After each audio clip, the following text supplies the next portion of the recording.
one of the things that you and I have always talked about, and Matt, when that's figured out, I wanted you to maybe see if you could. Well, here's the plan. Basically, I think a few people like snuck through because they stayed on the page. Okay. But people can't like access the public All right, whatever. anymore. So All right. well done, you freeloaders. Well done. It's like when you say on the other side. You will be hearing from the Patreon secret. The freeloaders. Are we going to talk about? Wait, I want to be like. Remember, Bill O'Reilly was like, "You're going to hear from Fox News security. You're going to hear from Patreon security. There's Patreon security. You're going to hear from it." Waz, real quick.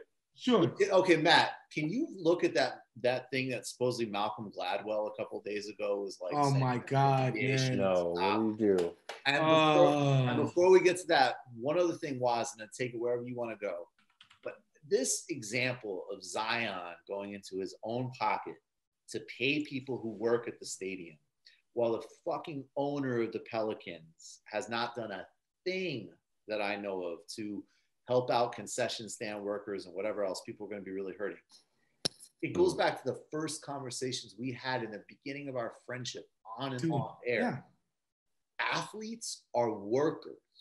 Yeah. And both in terms of them being obviously better people than the owners by and large, but also that doesn't matter how fucking privileged they are. They are fellow workers. And you're literally seeing a 19, 20-year-old kid go into his own pocket, which is not owner pocket. It goes back to that Chris Rock rich versus wealthy thing. Like, and he's doing it. Yeah, it's, as soon as it happened, I think Kevin Love was the first person to step up. Oh, yeah. Kevin Love of the Cleveland Cavaliers. He was the first guy to be like, look, I'm going to pledge $100,000 for the guys that work at the stadium.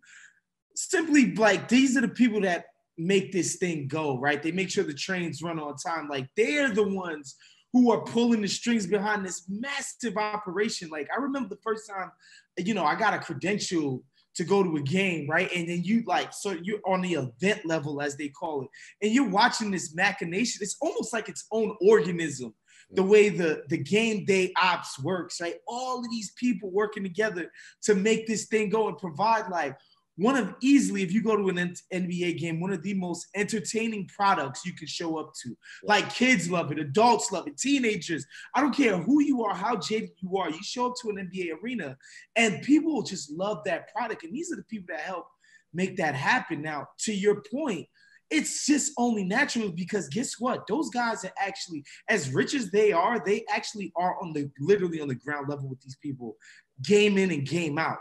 Right? They spend more time with them than they do the owners, right? Even though, let's face it, somebody like LeBron James, even a Kevin Love has more in common with his owner than he does a concession stand worker, right? No doubt about it.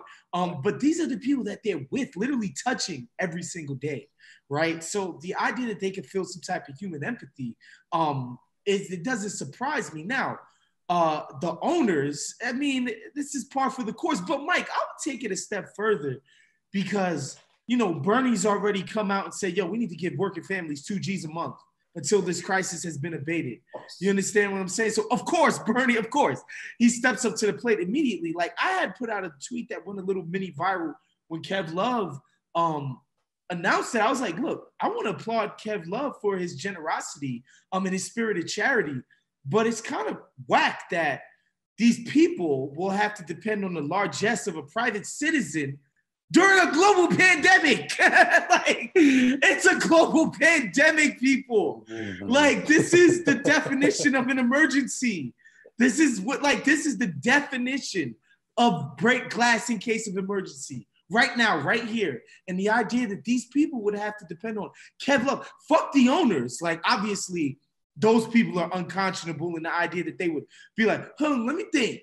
Should I cash those checks? Should those checks be guaranteed, whether we have games or not, for people that are making $11 and $12 an hour? No, forget about them. It's like the idea that we don't have an infrastructure, a government program in place. That, like, this is specifically why we build governments, for stuff like this. for something that's beyond you and your control. It's not because you didn't pull yourself up by your bootstraps or you didn't work hard enough or that you were lazy. Like, dude, you literally, this is a global pandemic. Like, it's insanity, dude. You just watched a Michael Brooks show video. Subscribe to get them all. Why wouldn't you? Don't be foolish. Click subscribe below and become a patron as well. Patreon.com/TMBS. Thanks, everybody.